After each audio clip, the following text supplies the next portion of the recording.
পরিসীমা p সমান সমান 10 সেন্টিমিটার। কথা বলো, এখানে p সমান সমান হয় 10 সেন্টিমিটার বা তোমার 9 সেন্টিমিটার বা 8 সেন্টিমিটার এরকম দেওয়া থাকে পরীক্ষার প্রশ্নপত্রে। হ্যাঁ, এবং হচ্ছে ভূমি সংলগ্ন কয়টি কোণ? দুইটি। এবং ভূমি সংলগ্ন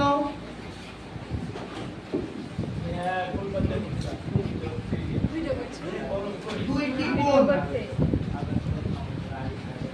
x কোণ সমান সমান হলো 60 ডিগ্রি এবং হচ্ছে y কোণ সমান সমান হলো তোমার 70 ডিগ্রি।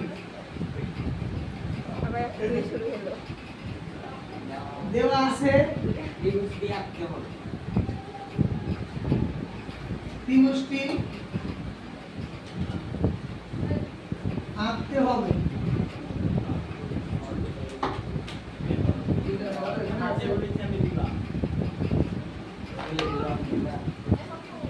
এবার দেখো এটা যখন হয়ে গেছে কি বলেছে যে মনে করি একটি সমপাদ্য নাম্বার হচ্ছে 3, সমপাদ্য কত?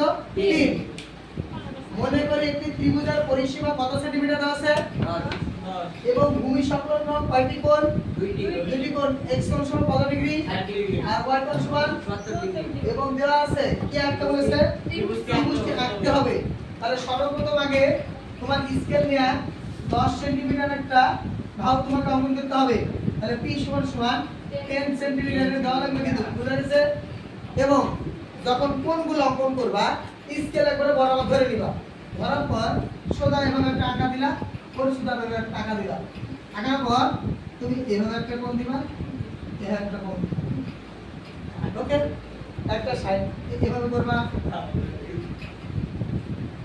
কোণটা এখানে করে হলে ওদিকে আঁকানো যাবে না, কোণটা এদিকে দাও, 60 ডিগ্রি কোণ। আর তোমার হচ্ছে 70 ডিগ্রি কোণ, 70 ডিগ্রি।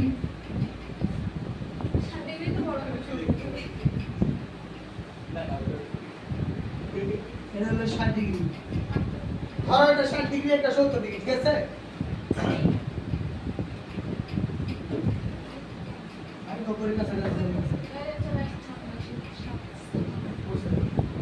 এটা যখন অঙ্কন হয়ে গেছে, তখন কি করব? যে কোন একটা সরলরেখা অঙ্কন করব। সরলরেখাটা D থেকে E পর্যন্ত বর্ধিত করব, ঠিক আছে? করার পর এখন এই P এর সমান করে D থেকে F থেকে এখানে E পর্যন্ত কেটে নিই, তার সমান করে P এর সমান করে কেটে দিলাম। এখন E রেখা D বিন্দুতে, কোন বিন্দুতে? D বিন্দুতে x কোণের সমান করে একটা বৃত্তচাপ আঁকি। একটা বৃত্তচাপ আঁকলাম। বৃত্তচাপটি L পর্যন্ত বর্ধিত করি। বৃত্তচাপটি L পর্যন্ত বর্ধিত হলো এবং E রেখার E বিন্দুতে y কোণের সমান করে একটা ব্যাসার্ধ অঙ্কন করি।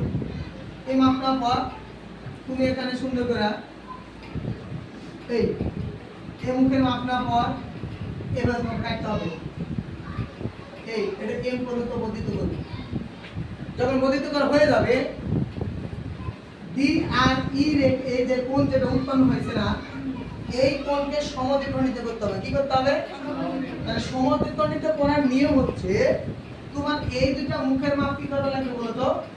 নেওয়া লাগবে রুল কম্পাস দেয়া। করার পর একবার এইভাবে আর একবার হলো এইভাবে। এটাও ঠিক তাই। এবার মাপ নেওয়ার পর একবার এইভাবে আর একবার এইভাবে। তখন স্কেল দিয়ে আবার সরাসরি এই বিন্দুর উপর দিয়ে একবার আর এই বিন্দুর উপর দিয়ে একবার। এটা হলো H, এটা হলো T। পরস্পর তারা কোন বিন্দুতে সেট করেছে? A বিন্দুতে সেট করেছে। এখন D এর যে হাফ আছে না, এই হাফের অর্ধেক মাপ নেওয়ার পর এই মাপটা এখানে কাটা হবে, করার পর এভাবে করতে হবে। এটুকু মাপ না লাগবে, হাফ সরাসরি এভাবে টানতে হবে। এটা B বিন্দু। এবার D এর এখানে E আছে না, E কোণের সমান ব্যাসার্ধ নিয়ে এটা মুখের মাপ নিলাম, এই সি তাহলে এ বি সি একটা উদিত ত্রিভুজ এইভাবে তোমাকে অঙ্কন করতে হবে হ্যাঁ অঙ্কন করো